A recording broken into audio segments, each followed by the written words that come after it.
All right. Hi, everyone. So I thought I would do a bit of a flip through of my reading journal since it is the middle of the year. This is kind of a bonus content video that doesn't really fit anywhere else in the schedule. And I've been fairly slack, I think, of keeping updates in my resets and things like that in the last couple of months because it's been hectic. What I thought I would do is do a little bit of a flip through, and obviously this is a digital reading journal, so it makes sense to kind of do it in this format. So if you're unfamiliar, this is my digital reading journal. I do have a video that I posted at the end of last year, which is basically a free PDF template that you can insert into any PDF editing app like GoodNotes, which is what I use. I thought I would show you sort of where I am. Like it's not necessarily currently up to date for where I am in July, but it is fairly close. So this is the front cover for 2024. I do have a front page this year, and that's because when I get these physically printed, now I will have an actual first page to print. All right, and there will be a little bit of lag time as things load just because it's really image heavy, so I apologize for that. So this is my social media stats page. You'll notice that I forgot to record my information for May because of course I did. This is not something I usually track as in-depth, so in the end I decided to at least give it a shot. I'm not overly specific about tracking my stats. I don't care that much, but I just thought it would be interesting for the year. And the reason January has two numbers is one was the number at the start of the month, one was the number at the end of the month, just to have a baseline. Then this is my reading tracker. So I have my tracking key, which is how many pages I read every day. And then I basically have this monthly layout. So I learned from last year, I have the numbers on both sides of the grid. I also probably need to have the key at the top and the bottom of the page. I noticed the other night that I have mucked up part of the key. So at some point I may have to go in and try and fix that. It's not so terrible that I don't care that much because, I mean, it still tells me what I'm reading. Then we have my maybe next pile, which is all of my physical TBR. Well, at least all of my physical pre-2024 TBR. So if it gets completed now, it gets a completed stamp. If I DNF it or unhaul it, it gets crossed out. This is just really good for my need of lists. I like to cross things off or mark them as read. And if you follow my channel for a while, like there are sometimes I'm really excited and I buy a book and I want to read it. And then 12 months down the track, I'm like, you know what? I don't really want to read that anymore. And I just get rid of it. All right. So these are still pre-2024. Now I have not put everything on this list yet. I will get to that at some point, but I have a list on my reading spreadsheet that has a more accurate list of everything that's been physically acquired in 2024, but I'm doing fairly well. I'm pretty happy with how I'm getting through all of my physical books. All right, then we come to my DNF page, which is definitely not up to date. This is one I have to come back to.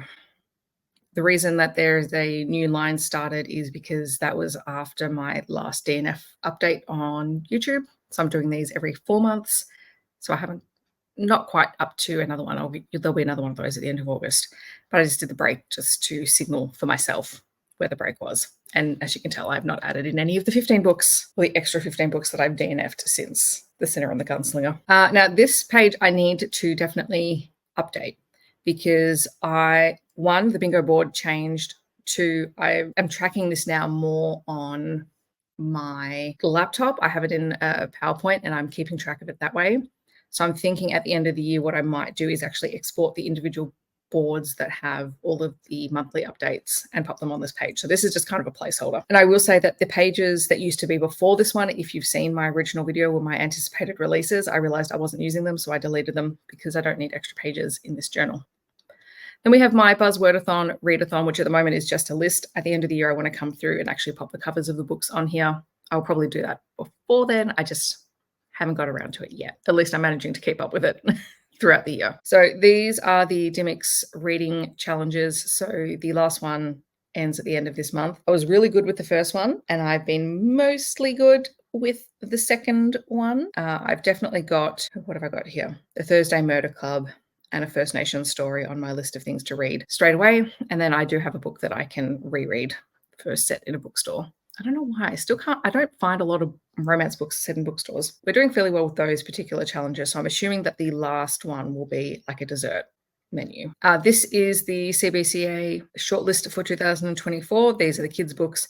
I actually created this page in PowerPoint and then exported it out as a PDF back into here just to track which ones I've read. I've actually read all of them. I just haven't finished putting the the ticks on all of the books, but I have read all of them. Then there is the Read What You Own bingo, which I've been doing since the start of the year. I have just recently been able to complete the Read What You Own squares, so I'm pretty pleased with that. And then I have the diverse baseline bingo board as well, which I've been slowly filling in. Now, if you're wondering why, well, I'm assuming you can probably figure out why I have 2 copies of each bingo board. So I still have the prompts as well as the books, and we'll see how I go. If I complete this one, I might try and complete it again. I don't know. And then we come into my monthly spreads. So for the first part of the year, I was using my favorite books of 2023 as inspiration for the covers, starting with The Rest of the Story by Tal Bauer, because I absolutely love this book so much. It has my whole heart. This is still one of my favorite cover pages. Then we come into the videos pages. So these are all the video covers that I have for the month for both Novelty Corner and Kidlit Joy. And then we have the books that I read. So I did start out the year with quotes from the books because I do love to collect a quote. And then I'll either have a separate page or I'll use empty space at the end of each layout to put in the children's books that I read as well. I do like tracking that. Then was my role-playing page, monthly spread, and books that I've read. And here's an example of a kids only book page. March's theme was In a Jam, which was one of my favorite books. So these were all the video covers. Had to get a bit creative with that layout. And then again, the books that I've read. And there are some books that I need to go back to and get quotes for, as per usual. Then in April, I had my Pucking Around theme, which I have not put quotes in for at all. And I'll talk about that in a moment. The kids' books page. Then we had May, and this theme was based around the T. Kingfisher book, What Moves the Dead, which I absolutely loved last year. It's really creepy, but I just had fun putting this collage together. My video spread. And again, no quotes. And then the kids' books. And then for June, because it was the Amazing Readathon, I did an Amazing Readathon theme. This was just kind of like a cover page. Then we had all of my videos. These were all of the 10 main prompts and the books that I read. I did start putting in like all of the details about achieved points, but I was also putting in a quote from the book. I haven't decided yet if I'm going to go back and fill that in for all of the books or whether I'm just going to delete the ones that are there. And that's because I didn't bother with quotes. For the readathon, I just had all of the sightseeing prompts and popped in the books for the rest of the month. And that's because I think I'm going to take a couple of months off from trying to put quotes in. One, I need to catch up on the other 2 months, or I need to go and reset the pages without prompts, just because I'm finding I do not have as much time as I once did. This was the face-off weekend. These are all the books that I read, plus some kids' books, which I barely read any kids' books. I was so frustrated that they didn't count for anything that I kind of didn't get through anything. And then we have July, which is for the Australian Readathon, and I really liked these turtles, so I have included them on here. Plus my cover theme is red for YouTube, so red background and turtles for July. This is where we are so far with the setup.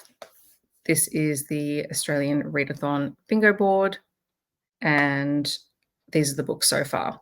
What I am planning on putting underneath these books are the prompts that it fit, and I may also go back for any books that are 5-star or 6-star books and put quotes in for those and make like a little section where I can talk specifically about individual books, but I'm not going to be going through and doing quotes for everything this month because I need a break. So that's a second page option with a lizard.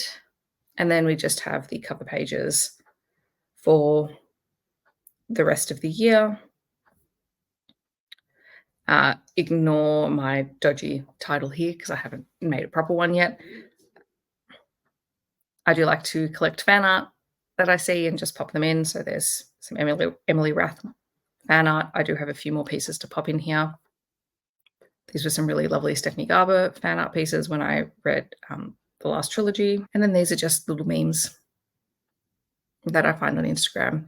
Things that I screenshot and that I never do anything with. Oh, and for some reason, this weird picture of me just appeals to me. I still have a lot of the extra content just at the end of the journal on the off chance that one day maybe I want to use it.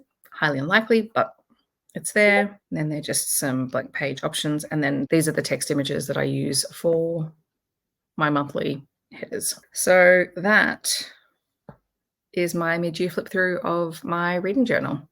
Hopefully you found it interesting. If you have any questions about the process or anything like that, feel free to leave them down below. I will try and get back in the habit of uploading clips of editing it into my reset videos, because I do that roughly around that time of the month anyway. But at the end of this video, I will also insert a clip of the last time I did a massive update in here, which was for the Amazing Readathon and updating all of the books and things like that. I did screen record it, so I'll just pop it at the end of this video if you would like to watch it. I'm just going to speed it up with some music. All right, so that is it for me. As I said, any questions or comments, feel free to leave them down below. Otherwise, feel free to leave any kind of digital device of your preference to let me know that you're here. I hope that wherever you're around the world, you're staying safe and healthy, and I'll see you in my next video. Bye, everyone.